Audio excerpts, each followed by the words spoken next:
अगर आप चाहते हो किसी इंसान को अपना दीवाना करना, अपनी तरफ आकर्षित करना, या यूं कहें किसी इंसान को अपने जाल में फंसाना, तो आप एक काम कर सकते हो। आपको मैं एक तरीका बता रहा हूं, थोड़ा तांत्रिक तरीका है। कर दिया 100% वो इंसान आपका दीवाना हो जाएगा। जो चीज़ कहोगे वो चीज़ आपका मानना शुरू कर देगा। करना क्या है, रात के 12 से 3 बजे का समय अपने आप को निर्वस्त्र कर लेना है। जहां पर आप सोते हो उस जगह का जो एरिया है उसको स्वच्छ कर लीजिए और आसपास इत्र जो होता है उसको छिड़क दीजिए, और जो गुलाब होते हैं 1-2 गुलाब के फूल आसपास रख दीजिए और आपको निर्वस्त्र लेट जाना है। ये जो दाहिना हाथ होता है, दाहिने हाथ की अनामिका उंगली से अपनी नाभि पर उस उंगली को टच करते हुए अपनी आंखों को बंद करिए, और जिस इंसान को अपना दीवाना करना चाहते हो उस इंसान की इमेज अपने दिमाग पे लाते हुए एक कामेश्वरी वस्य मंत्र है, उस मंत्र का उच्चारण 108 बार करना शुरू कर दीजिए लगातार बिना टूटे। 7 दिन तक अगर आपने ऐसा कर दिया, जिस इंसान को चाहते हो इंसान आपका दीवाना हो जाएगा, आपका गुण गाने लगेगा, सपनों में या हर कहीं पर आप ही उसके आने लगोगे।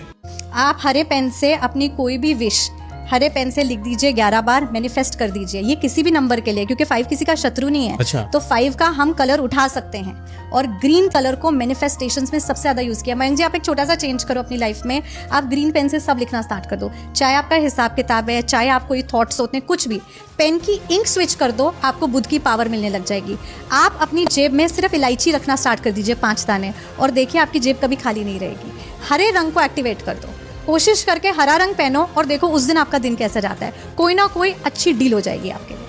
कई बार आपने सुना होगा कि बिल्ली ने रास्ता काट दिया तो बड़ा अपशगुन होता है, लेकिन ऐसा बिल्कुल भी नहीं होता है। जब भी बिल्ली रास्ता काटती है तो समझ लीजिए महाराज राहु जी का आशीर्वाद आपके ऊपर बनने वाला है। आपका मनोबल बढ़ाने के लिए, आपका काम अच्छा हो जाए इसलिए राहु जी आपकी मदद करने आते हैं, और आप उनका निरादर कर देते हो, उनको अप्रसन्न कर देते हो, और आप वापस घर लौटाते हो। आपको लगता है ये अपशगुन हो गया, जबकि ये बहुत अच्छा शुभ संकेत है। जब भी बिल्ली रास्ता काटे आप वहां पर थोड़ी देर खड़े हो जाइए, ओम राहु राहुआय नमः इस मंत्र का उच्चारण करते हुए आप चले जाइए, अपने काम को करिए। इस मंत्र का जैसे ही आप उच्चारण करेंगे राहु जी प्रसन्न हो जाएंगे, और आपका काम जो आप सोच रहे थे बिगड़ जाएगा वो और अच्छा होना शुरू हो जाएगा। तो बिल्कुल भी घबराइए नहीं कि बिल्ली रास्ता काटेगी तो अपशगुन है, बल्कि ये तो सगुन है। ये उनके साथ होता है जिनका काम अच्छा होने वाला होता है।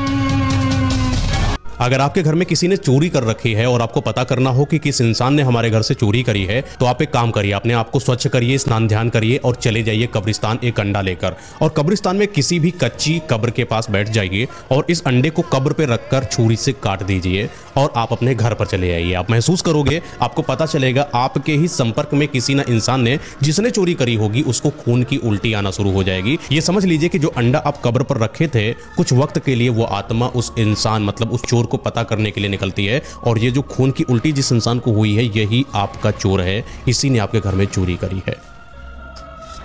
ये जो किन्नर होते हैं, किन्नरों की दुआएं बड़ी असरदार होती हैं। अगर कोई किन्नर आपके पास आता है और पल्लू या फिर अपने दुपट्टे से आपके सर के ऊपर फेर देता है तो समझ लेना कि आपका भाग्य खुल गया। ये तरीके का आशीर्वाद होता है, और जिस भी इंसानों के साथ ऐसा होता है उसका भाग्य खुल जाता है, पैसा आना शुरू हो जाता है। अगर काम उसके कोई बिगड़ रहे हैं वो बनने लगते हैं। अगर आप कोई व्यवसाय करते हो और आपका काम धंधा चल नहीं रहा है, पैसे की आपके घर में किल्लत है, तो आप एक काम करिए, बुधवार का दिन है, उसमें किसी किन्नर के पास जाइए और उससे सिक्का मांगिए। अगर वो खुशी खुशी आपको सिक्का दे देता है तो समझ लीजिए कि आपकी किस्मत चमक गई। वो सिक्का लीजिए, लाल कपड़े में बंद करिए, और जहां आपकी तिजोरी है, जहां आप पैसा रखते हो, पर्स में रखते हो या जहां भी रखते हो, वो चीज वहां पर रख दीजिए। समझ लीजिए कि आपके धन लक्ष्मी के द्वार बन गए, और अब आपके पास धन लक्ष्मी आना शुरू हो जाएगी, पैसा आकर्षित होने लगेगा। आप देखोगे जो भी काम आपका बन नहीं रहा वो सब बनना शुरू हो जाएगा। अगर आप रास्ते में जा रहे हो और रास्ते में कहीं पर भी आपको कोई पैसा पड़ा हुआ मिले, उसको भूलकर भी हाथ मत लगाइएगा, क्योंकि इन पैसों में जादू टोना टोटका करा जाता है, मारण विद्याएं करी जाती हैं।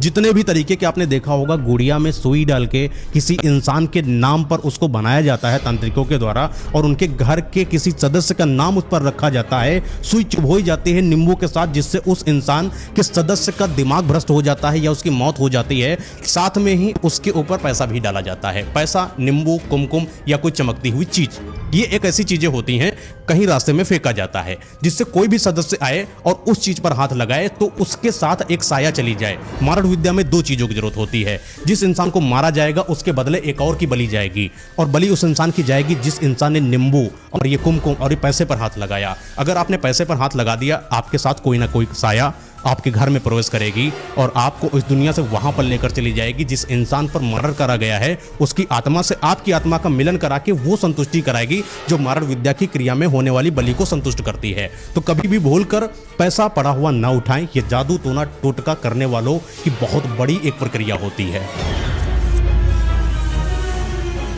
ये जो आम इंसान होते हैं उनको भंडारा खाना चाहिए या नहीं खाना चाहिए? दान पुण्य क्यों करा जाता है? अपने बुरे कर्मों को मिटाने के लिए, नकारात्मकता को खत्म करने के लिए, नकारात्मकता को सकारात्मकता में बदलने के लिए। मतलब मेरे कुछ ऐसे कर्म रहे हैं जिसकी वजह से मैं चाहता हूं कि कुछ दान पुण्य भी कर लूं। तो ये जो एक तरीके का दान है ना, ये क्या है? हमारी निगेटिविटी होती है, भरी होती है हमारे दान में, वो जो दूसरे को देते हैं।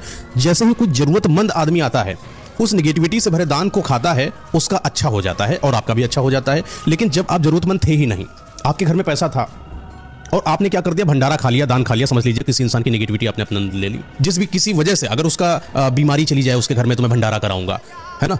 मेरे घर से दरिद्रता खत्म हो जाए तो मैं भंडारा कराऊंगा। वो चीज़ आपके पास आ जाएगी, आप करीब हो जाओगे, आपका परिवार बीमार हो जाएगा, आपका सर्वस्व बर्बाद हो जाएगा। कभी भी बाहर बढ़ता हुआ भंडारा ना खाओ अगर आप सक्षम हो। हाँ, अगर आप सक्षम नहीं हो तो आप खा सकते हो। भगवान ने बोला है कि सक्षम नहीं हो तो मैं तुम्हें भूखा नहीं मारूंगा, व्यवस्था है, कहीं ना कहीं से तुम्हें खाने को मिल जाएगा। भंडारा कराया, जागरण कराया, लोगों से चंदा वसूली कर रहे होते हैं। मुझे लगता है बढ़िया मस्त सा बिजनेस है, हर कोई कर सकता है। एक जागरण की व्यवस्था कराइए, चंदा लेना शुरू करिए, हर एक इंसान श्रद्धा के नाम पर तुम्हें अमीर करके चला जाएगा। मैं बताता हूँ कि अगर मुझे जागरण कराना है ना, मैं अपनी सामर्थ्य के अनुसार कराऊंगा। मेरे पास 20,000 रुपये पड़ा है, मैं 20,000 का भंडारा कराऊंगा। मेरे पास तथा होगी तो मैं कराऊंगा, भगवान उसी में खुश है। भगवान थोड़ी ना कह रहे हैं कि मुझे भव्य जागरण चाहिए, मेरे लिए भव्य भंडारा कराओगे तो ही मैं तुम्हारी विश को पूरी करूंगा, वरना मैं नहीं करने आया। भगवान कहते हैं कि तुम्हारे पास कुछ भी नहीं है, लेकिन तुम अगर शिद्दत से अपने रोटी के एक टुकड़ा, जो कि सिर्फ आपके पास एक रोटी है, उसका भी आधा टुकड़ा अगर किसी जरूरतमंद को खिला देते हो, मैं तुमसे खुश हूँ। तुम्हारे पास एक रोटी है, तुम 10 दिन से भूखे पड़े हो, वो एक रोटी कोई आ जाता है मांगने, तुम उसको खिला देते हो, मैं तुमसे खुश हूं। तुम्हारा भव्य भंडारा धरा रह जाएगा। वो इंसान की ज्यादा सुनी जाएगी जिस इंसान ने अपने आप को प्रायोरिटी न रखते हुए किसी जरूरतमंद को प्रायोरिटी पर रखा है। और तुम बताते हो कि भंडारा मैं कराता हूं। अरे तुम्हारी औकात है भंडारा कराने की? जिसने तुम्हें दिया तुम उसके लिए भंडारा करोगे, उसी का लेके उसी के करोगे। ये कौन सा बिजनेस है ना? तरीका ही गलत है।